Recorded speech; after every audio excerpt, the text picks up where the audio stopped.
Mzazi una wajibu. Wazazi tulioacha wajibu wetu, tumuombe Mungu tena akatuhurumie tulipokosea na akatusaidia. Ikiwa una mtoto wako, yawezekana uongee naye, kampigie simu, tumwambie mwanangu, au mtumie message, ninakuombea Mungu awe nawe.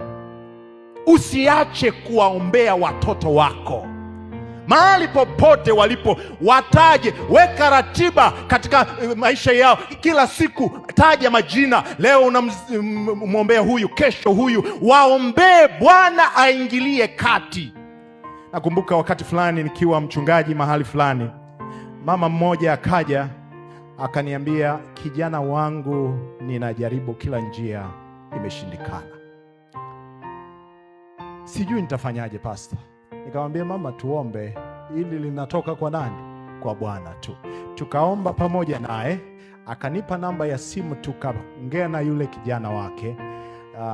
Yule kijana wake baada ya wiki alikuwa mlevi. Mama ananiambia, ninaambiwa taarifa njema, ameacha ulevi na Mungu anampigania. Unajua ni zaidi ya kuacha ulevi.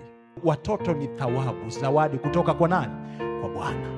Heri yule mwanamume aliyejaza podo yake. Mungu anakusudia watoto wafundishwe. Ni zawadi aliyoiweka mikononi mwetu, na ataiuliza siku moja, liko wapi lile kundi nililokupatia? Haijalishi unalea huko peke yako, haijalishi maisha yako namna gani, hakikisha mahali popote ulipo usivunje network na watoto Mungu waliokupatia kama thawabu. Wapigie simu, waombee, wataje kila siku katika maombi, na Bwana anasikia. Bwana Yesu asifiwe sana.